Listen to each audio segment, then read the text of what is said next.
Saya ingin bertanya kepada ibu-ibu sekalian terkait dengan kurikulum merdeka. Nah, kita ada mendengar kata merdeka atau paradigma baru. Kalau Ibu Wahyuni mendengar atau melihat kata merdeka, apa yang terpikir oleh Ibu? Silakan Ibu. Menurut saya kalau mendengar kata merdeka itu ya artinya kita punya kebebasan, tapi kebebasan yang terbatas, yang bertanggung jawab dan punya tujuan yang jelas. Oke, baik, kita tadi dapat dua kata ya, tiga bahkan, kebebasan yang pun juga terikat dan juga bertanggung jawab. Mungkin kalau boleh saya ambil ini ya, versi bahasa Inggrisnya, freedom. Ada free dan juga ada wisdom. Ada bebas pun juga ada bijaksana. Nah, kalau dalam hal menyikapi tadi Ibu sekalian, terkait dengan kurikulum merdeka. Kalau tadi kan kita bahas kata merdeka. Nah, kalau dikaitkan dengan kurikulum merdeka, apa yang terpikir oleh Ibu Wahyuni? Tergantung materinya gitu ya, Mas ya. Boleh secara umum Ibu atau mau langsung ke materi misalkan dalam pengajaran Ibu Wahyuni? Mungkin secara umum dulu. Kalau dalam saya mengajar itu biasanya memang secara persiapan di rumah saya akan menyiapkan materi dulu ya. Setelah saya tahu materi, saya pahami dengan jelas, maka saya mencoba untuk menerapkan ke murid itu ya, murid kita beri batasan bacaan-bacaan. Kemudian nanti murid bicara, apa yang kamu baca? Dapat dari murid A, B, C, D, baru nanti murid-murid kan akan menyimpulkan, ngomong gitu, bicara. Nah setelah dia bicara, nanti kita tangkap sampai sejauh mana dia bisa mengungkapkan yang dia baca, baru kita memulai start dari awal belajar.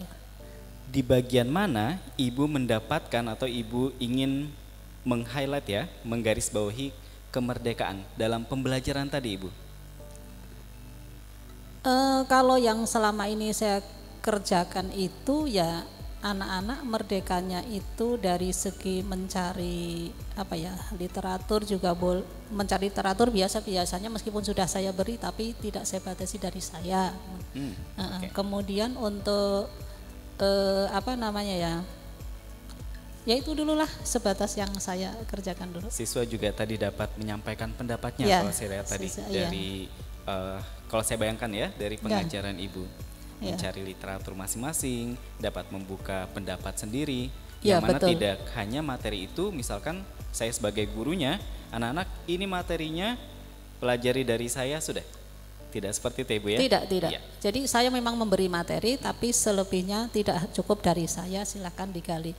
Kemudian dari pemahaman anak-anak kan berbeda-beda ya. Betul. Nanti kita tangkap, nah ada yang jawabannya itu sudah mengarah ke yang akan kita berikan, ada yang sama sekali belum berhubungan gitu. Nah, jadi mulai kita. Bagaimana Ibu menanggapi jawaban siswa yang dikatakan melenceng ya kalau bahasanya atau tidak mengena ke jawaban yang kita harapkan? Kalau saya selama ini tidak apa-apa sih anak seperti itu, karena memang dia belum bisa memahami dengan tepat apa yang dia baca tadi. Tapi setelah itu baru kita memulai belajar, kita arahkan. Oke, baik. Nah, Bapak Ibu sekalian atau saya sebut Ibu-ibu sekalian ya, di bagian ini kita melihat esensi dalam merdeka. Atau mungkin kalau boleh saya ambil terminologinya ada 3, mandiri belajar, mandiri berubah, dan juga mandiri berbagi. Nah saya katakan di bagian ini kita sudah melihat secara sederhana contoh dari Ibu Wahyuni dari ketiganya tadi. Bagaimana kita mungkin masih dalam kurikulum saat ini ya, kita masih pun juga berada di koridor saat ini. Kita pun juga mencoba untuk berubah. Bahkan dengan sesi kali ini Bapak Ibu sekalian, dan juga kita pun juga berbagi meskipun dalam terminologinya menyesuaikan dengan apa yang sedang kita lakukan dan juga apa yang akan kita lakukan perubahannya.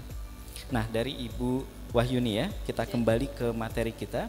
Tadi kita sepakat ataupun juga kita membatasi tadi membahas terkait dengan tabel periodik unsur.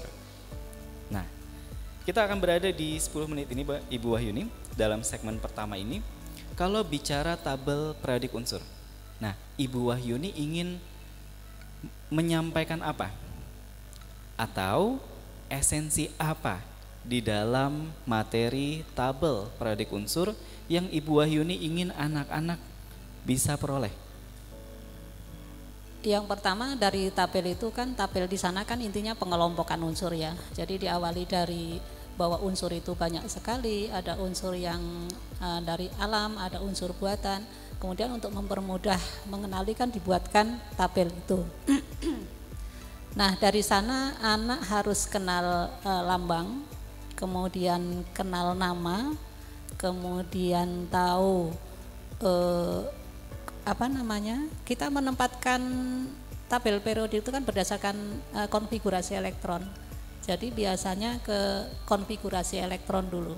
Saya kalau ngajar saya gabung-gabung saja sekira langsung dapat. Kadang kalau di materi kelas 10 itu kan tabel periodik dulu ya, baru nanti ke penjelasannya di bawahnya itu. Okay. Penjelasan yang modern biasanya kan gitu. Nah, kalau saya sekalian saya balik ini tabel periodik, baca-baca, anak-anak baca, lalu kenal nama, kemudian baru tahu nggak kenapa bisa ahli menempatkan itu di situ sesuai golongannya. Lalu ke konfigurasi. Saya sering seperti itu sih selama ini. Ya. Oke, boleh untuk saya simpulkan Ibu Wahyuni terkait dengan tabel periodik unsur tadi, esensi atau konsep dasar yang ingin dibangun adalah siswa dapat melihat pengelompokannya. Ya. Dari tadi lambangnya, namanya, ataupun juga penempatannya berdasarkan tadi konfigurasi elektron dan seterusnya Ibu ya. Oke, dari pembahasan ataupun juga kita lihat esensi tadi. Nah, capaian apa atau siswa bisa mempraktikkan apa dari pemahaman dia akan tabel periodik unsur Ibu?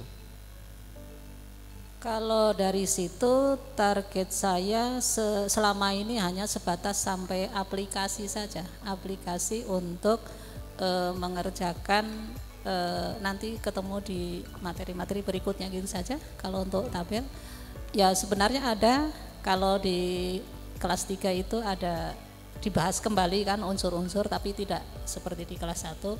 Itu saya ya ada praktek sih, pengenalan sifat-sifatnya itu lebih ke di kelas 3 itu. Siswa mampu lebih mudah memahami materi selanjutnya Ibu dari pemahaman akan ya, tabel kalau di kelas 1 ini ya, unsur. Baru sampai di situ. Ya. Oke, kalau kita berbicara di esensinya tadi pengelompokan. Nah, apakah dalam kehidupan dia sehari-hari atau kehidupan dia mendatang nantinya, katakanlah setelah SMA ini, dia dapat melihat pengelompokan lainnya meskipun tidak dalam bentuk katakanlah tadi tabel periodik unsur Ibu. Maksudnya bukan bidang kimia gitu? Yes, bisa untuk tidak atau bukan bidang kimia. Iya, kalau menurut saya. Seperti apa itu Ibu? Pengelompokan Cuman apa yang Ibu saya selama ini karena baru masih aplikasi ke ke materi berikutnya, saya hanya dalam kehidupan sehari-hari saya hanya mencontohkan barang-barang yang ada di rumah kalian gitu saja. Misalnya ini itu besi, ini atapnya seng, misalnya ini sendok dari gabungan dari unsur ini, gitu aja, stainless steel misalnya gitu aja yang ada di rumah kita aja dulu. Saya bisa mendapatkan satu hal dari Ibu Wahyuni tadi. Salah satunya adalah kita konteks real. Kalau saya tadi mencoba untuk membawakan secara umum, nah Ibu Wahyuni luar biasa tadi. Langsung ke benda-benda yang ada di sekitarnya. Katakanlah ini besi. Padahal kita ingin menyampaikan katakanlah di materi kita tadi ferrum misalkan. Atau apalagi Bu yang mungkin siswa, oh itu toh namanya kata siswa yang ada di sekitar dia. Iya. Kalau yang itu kan baru atom-atom memang ya. Kalau atom yang saya kenal kan paling itu besi misalnya. Kemudian itu seng kita itu atap itu namanya zinc. Kemudian nanti misalnya ini aluminium foil tuh ya yang untuk bungkus rokok itu misalnya itu bahannya. Kemudian itu aja. Kalau bensin itu bisa disampaikan nggak Ibu? Secara unsurnya? Apa itu? Bensin. Oh bisa. Itu masih nanti komponen dari senyawa-senyawa apa bisa. Oke, baik. Iya. Kalau tadi kan kita bicara besi ya, satu unsur misalkan, atau misalkan tadi aluminium, satu unsur. Saya tadi terpikir misalkan senyawanya, bisa. dalam campurannya misalkan. saya pernah menyebutkan kalau untuk besi itu, besi krom nikel itu jadi stainless steel, jadilah sendok di rumah kamu seperti ini. Kemudian kalau apa ya yang ya sekedar itu dulu kali ya. Oke, yang boleh, saya Ibu. ingat. Kita tadi mendapatkan terkait dengan pengelompokan. Nah, pengelompokan akan benda-benda ataupun juga bagian-bagian ya, elemen-elemen berdasarkan karakteristiknya. Maka kita berharap apa dari anak-anak kita setelah mereka katakanlah mampu untuk mengelompokkan? Siswa atau peserta didik kita dapat melihat karakteristik dari benda-benda untuk bisa dikelompokkan. Apakah bisa seperti itu, Ibu? Bisa, karena melihat dari sifat-sifatnya ya. Ya kayak tadi misalnya kalau logam tuh sifatnya mengkilap, keras, mudah ditempa dan sebagainya, seperti itu. Oke, baik. Salah satunya kita Bapak Ibu sekalian, atau sebut Bapak Ibu ya, atau Ibu-ibu sekalian, capaian yang ingin kita dapatkan salah satunya yaitu adalah siswa dapat melihat karakteristik benda-benda, karakteristik elemen-elemen untuk dapat dikelompokkan atau untuk bisa dikelompokkan. Nah, kalau kita sudah memastikan siswa-siswi kita mampu mengelompokkan, menurut Ibu Wahyuni, menurut Bapak Ibu sekalian, siswa bisa apa lagi ya? Kalau sudah bisa mengelompokkan, maka siswa itu ya baru bisa menerapkan, tadi saya katakan baru sampai di situ saja. Dapatkah siswa membandingkan, Ibu? Dari katakanlah tadi ada satu unsur atau satu benda dengan benda lain yang dia kelompokkan dan dia melihat perbedaan di antara keduanya? Harapannya bisa. Oke, baik. Harapannya bisa ya. Mengelompokkan ia pun juga bisa bernalar di sana dengan membandingkan. Nah, jadi kalau kita kembali, kita masuk ke segmen awal kita yaitu adalah capaian pembelajaran. Dari Ibu Wahyuni, untuk siswa-siswi Ibu di fase E berarti ya? Ya, di fase E untuk kelas 10. Saya ingin bertanya terkait dengan, kita kembali ke pertanyaan dasar kita, siswa-siswi kita dapat menerapkan apa ya dari pembelajaran kita, Ibu? Oh, dari pengajaran kita maksud saya. Iya. Kalau tadi kita kembali ke tabel periodik ya, saya kira ya karena saya tadi masih, ya itu keterbatasan saya ya Mas ya. Selama ini masih aplikasi untuk materi lain, kemudian hanya mengenalkan yang kontekstual yang ada di sekitar kita saja. Kalau misalnya ada saya tambahan sering itu hidrargyrum misalnya, oh itu merkuri itu yang sering disalahgunakan untuk pemutih dan sebagainya. Hanya sebatas itu aja dulu yang saya kerjakan. Oke, Ya. Siswa mampu menyebutkan nama-nama Ya dari... selain menyebutkan pasti nama. Kalau itu saya suruh menghafal juga. Oke, siswa mampu menyebutkan, siswa mampu... boleh Bu, mohon maaf. Ya, siswa mampu mengingat terkait dengan golongannya. Dari awal tuh mengingat dulu, kemudian kan dia melihat, kalau mengingat kan dari golongan saja dulu ya kan. Yeah. Kemudian dia tahu sifat-sifatnya, kemudian nanti bisa membedakannya, kemudian bisa melihat ada yang ada di sekitar kita yang berhubungan dengan atom-atom itu yang bisa kita kenali gitu. Oke, baik. Ya. Menurut Ibu Wahyuni, nah dari pembahasan kita tadi Ibu, sampai kita mendapatkan ya ada 2 kata kunci, mengingat, menyebutkan dan juga mengelompokkan. Ada yang masih mengganjal nggak dari Ibu Wahyuni, atau masih ada bagian yang belum kita bahas untuk tabel periodik, Ibu?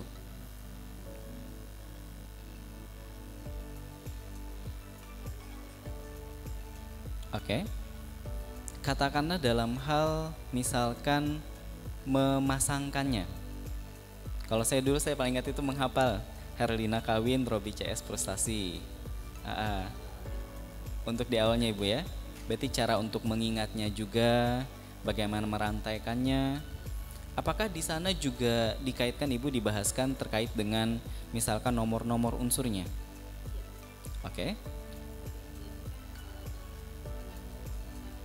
Oh, boleh. ke tabel periodik yang modern. Jadi di sana saya awali, kan saya beri pertanyaan-pertanyaan dulu, apa dasar pengelompokannya dan sebagainya itu Mas. Jadi anak tahu ke dasar pengelompokannya ternyata kenaikan nomor atom. Nah dia tahu membayangkan sudah ini urutannya.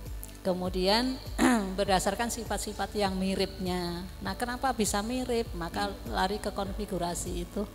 Oke, ada kemiripan, tadi juga ada nomor atomnya Ibu ya. Nomor atom itu akan berpengaruh terhadap apa Ibu? Nomor atom berpengaruh terhadap penempatannya nanti kan kalau sudah konfigurasi. Oke, baik. Ya. Nomor massa ya juga kita kenalkan. Nomor sampai, atom, ya, nomor massa. Iya. Kalau untuk kelas 1 bilangan oksidasi sebelum saya kenalkan. Itu berkaitan dengan sifat juga nggak Ibu ya? Apakah Mas? bisa berkaitan dengan sifat-sifat pada golongan tertentu? Iya. Gas mulia misalkan? Iya. Oke, baik. Sampai sana, iya betul. Jadi ada periode, ada golongan, ada sampai sifat-sifatnya mulai dari konfigurasi kan kita tahu kalau golongan sama nanti sifatnya begini itu saya gali dari pertanyaan-pertanyaan di LKPD-nya. Sebenarnya awalnya gitu. Ya. Baik Ibu, kita bisa lanjutkan nanti untuk segmen kedua. Tapi kita lihat di sesi ini bahwa ternyata dalam hal tabel periodik unsur yang kita pikirkan bahwa oh iya ya, siswa misalkan tadi mengingat, menyebutkan, menempatkan, ternyata pun juga berkaitan dengan bagian-bagian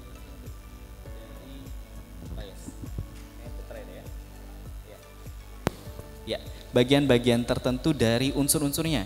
Saya seorang Taufik Hidayat, saya memiliki apa misalkan, saya berpakaian seperti apa, dan saya bertempat di mana. Nah, kita akan bahas lebih dalam Bapak Ibu sekalian di segmen kedua. Setelah capaian ini kita akan lanjutkan capaian berikutnya dan juga bagaimana kita melihat tujuan pembelajaran dari sana. Oke, baik.